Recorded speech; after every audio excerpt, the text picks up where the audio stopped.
What's up? Welcome in. You're watching the San Francisco 49ers Report right here on Chat Sports. I'm Chase Sr. No matter where you are or how you're tuned in, as always, we appreciate all of you for supporting today's show, and it's all sponsored by RexMD. You can get up to 90% off by using that link down below, rexmd.com/chat. The #1 leader in men's telehealth. We'll tell you more about them coming up here in just a little while. As for what we're getting into on today's show, I want to have an open-minded conversation and explore whether or not the 49ers should look into signing Derek Carr because of all of their instability at the quarterback position under Kyle Shanahan since he became head coach in 2017. First, though, today's poll question is this, and we want to hear from the faithful down in the comment section. What is your level of interest in Derek Carr as a Niner fan? Scale it 1 to 100. 1, not interested at all. 100, go all in, regardless of the price. Join the conversation down below. So let's begin with this talking point and this question. Why talk about Derek Carr here? Well, think about it.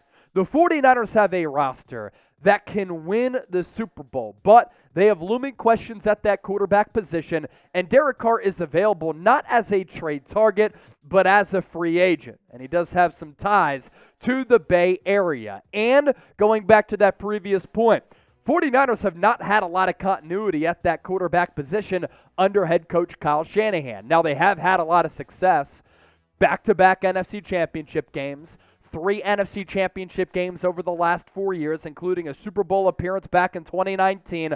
But the one thing, in my opinion, that's really held them back, mediocre to suspect to sometimes just average quarterback play. In 2017, Shanahan had 3 QBs, Brian Hoyer, CJ Beathard, then Jimmy Garoppolo at the end of the year after the trade with the Patriots. In 2018, hopes were high for the 49ers until Jimmy G tore his ACL. Then we got to see CJ Beathard and Nick Mullens come in and replace him. In 2019, full season of Garoppolo, 49ers #1 seed in the NFC, home field advantage. They made it to the Super Bowl and were a quarter away from winning it. In 2020, Garoppolo injured again. Nick Mullens came in relief, so too did CJ Beathard once Nick Mullens got hurt. Last year, it was a Jimmy Garoppolo and Trey Lance show, mostly Jimmy G. And this year, you had Trey Lance, Jimmy G, Brock Purdy, and then Josh Johnson in the NFC Championship game. As for the latest on Derek Carr and where things stand with him, he met with the Jets over the weekend. The visit was said to have gone well. There's mutual interest between both parties. I personally don't think that Derek Carr to the Jets makes a lot of sense. If he couldn't deal with the fan and media pressure with the Las Vegas Raiders, how's he going to do in New York? He's only met up to this point with the Saints and the Jets, and his brother David Carr said that this free agency process, as it's the first time that Derek Carr can actually hit the market and canvas what teams are out there, will take a while. But why it's interesting to talk about Carr here, not only is he a solid quarterback, although I've said in the past, I think that Jimmy Garoppolo might be better than Derek Carr just from a winning perspective. But Carr does have NorCal and Bay Area ties. He grew up in Bakersfield, California. He played his college football at Fresno State, went to high school at Bakersfield High School, was a second-round pick out of Fresno State in 2014, where at Fresno State he balled out with Devontae Adams, and so far in his NFL career, a 4-time Pro Bowler, including this past year, which was a little bit odd because he didn't have a great season. He was benched for Jarrett Stidham. You look at his numbers from 2019 to 2022. He goes down as probably the best quarterback in the history of the Oakland and Las Vegas Raiders. He set a couple of quarterback records while he was there, and the production has been pretty good. A couple of things have held him back. A lot of coaching changes, offensive instability, as well as a defense that while he was there was consistently not good. In 2019, though, you got a glimpse of what he can do, and he's always been a high completion percentage guy. 70.5 that year, more than 4,000 yards passing, 21 touchdowns, 8 picks. In 2020, completed over 67% of his passes, 4,100 yards, 27 tutties to 9 picks. In 2021, Raiders went on that run under Rich Bisaccia, ended up making it to the playoffs for the first time in a long time, and I thought that Carr played well. And then in 2022, he felt the fire beneath him, Him and Josh McDaniels clashed, and the Raiders went on to blow several double-digit leads. Now, we're only getting started with this conversation, as well as what Albert Breer had to say about Trey Lance. But first, as I mentioned off the top of the show, the 49ers Report is presented today by RexMD. Fellas, do you sometimes lack confidence in the bedroom? We've all had those nights where we get a little bit too nervous, maybe too much to drink. There's nothing worse than not being able to put the stick shift in drive when you need it the most. But have no fear. RexMD is here, spreading cheer even when you have a few too many beers. RexMD is FDA approved and the most trusted leader in men's telehealth. They have sponsored today's 49ers Report to help you always be prepared. RexMD has made it simple, easy, and cost-effective to help all the men out there last longer and feel more confident in the bedroom. RexMD makes getting generic and branded Viagra or Cialis easy. Everything's online with RexMD, even the prescription, and they deliver it discreetly to your door. No waiting rooms, no embarrassing trips to the doctor, no insurance, and no co-pays. Take advantage of their best deal they've ever offered for the faithful and save up to 90% off and only pay $2 per dosage with our exclusive link. Head to rexmd.com/chat for this limited time deal. Starter packs of generic Viagra or Cialis are now available for our listeners to get started. That's rexmd.com/chat for up to 90% off. So you looked at the numbers that Derek Carr put up over the last 4 years, and in his career, he's put together a pretty good career. And this is why he leaves the Raiders as the all-time record setter in multiple categories. Throughout 148 games played, completed 65% of his passes, 35,000 plus yards, 217 touchdowns to 99 interceptions. There's a reason also why he has a market, why he is in demand, and there are teams who are quarterback needy are reaching out to him in hopes that he can maybe become their franchise guy. So with that, let's transition to another question here for the audience. Should the 49ers sign Derek Carr? This is our live poll question right now. 64% of the votes coming in as no. You let me know, S for sign or P for pass.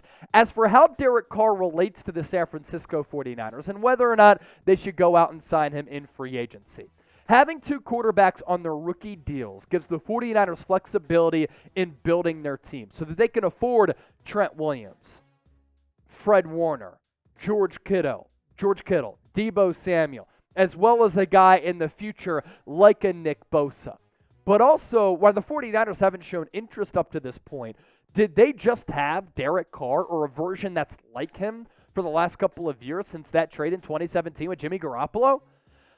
Obviously, Derek Carr is a better athlete, a better thrower of the football, but I actually think that in some instances, Jimmy Garoppolo is a better quarterback than Derek Carr. And that's what's interesting, is that do the 49ers think that Derek Carr would be that much of an upgrade? And if the answer is no, why pay a lot of money to Derek Carr if you just got rid of a guy who plays like him in Jimmy G, and Jimmy G might be a better winner at that quarterback spot as he's won more than 70% of his starts. With the current quarterback situation in the Bay Area, you look at Trey Lance, great ability, but lacks experience. He's played and started 21 games combined between North Dakota State and with the 49ers since going back to 2019. That's a problem, though. And that's why the 49ers might look at a veteran to bring in this offseason. And for Brock Purdy, I thought he played well in relief of Jimmy Garoppolo. But is he the long-term answer? Some questions do remain and linger there. Before it's too late, though, this is why you go back and have this conversation about Derek Carr. The 49ers have to capitalize on this Super Bowl window. Trent Williams is going to be playing forever. Nor is Kyle Juszczyk, George Kittle, Deebo Samuel, Fred Warner. Nick Bosa is still young, but this collection of talent on this Niners team makes them Super Bowl contenders in 2023. It allows them to compete for yet another Lombardi trophy and put together another magical season like they had this year. But they have to capitalize, and if they don't, it will be an opportunity that went by the wayside. It's telling, too, that the 49ers don't seem to be in the mix for Derek Carr. There's been not much buzz about them going after Carr, which is interesting also because Derek Carr does have those Northern California ties as he grew up in Bakersfield. San Francisco must think that it's in a good spot at that quarterback position. Now, if a signing of a quarterback does happen, and I don't think it's going to be Derek Carr, or any other player in NFL free agency, or whatever happens with this football team, we cover it here on the San Francisco 49ers Report, closing in on 80,000 subscribers. So lock us in today. Bang Bang Niner Gang, daily shows on the Niners. As for the latest on Trey Lance, Albert Breer spoke on the critical year ahead for Trey Lance and certainly had some interesting things to say, and he's really not misfiring in what he did have to say about Trey Lance. I think really, as much as anything else, this is a critical year for him because the 49ers have got to make a decision on his fifth-year option after this year.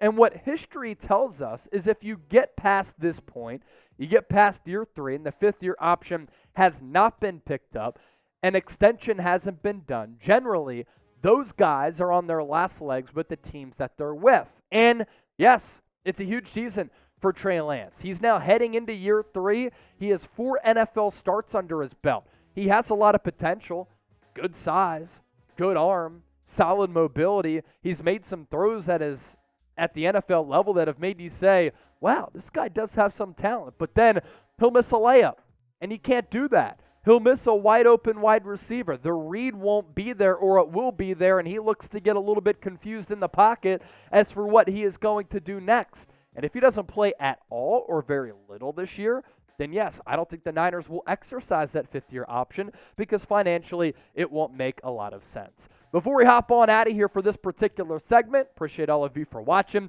Feel free to interact with me on Twitter and Instagram. I'm on there at Chase_Senior, same handle on both platforms.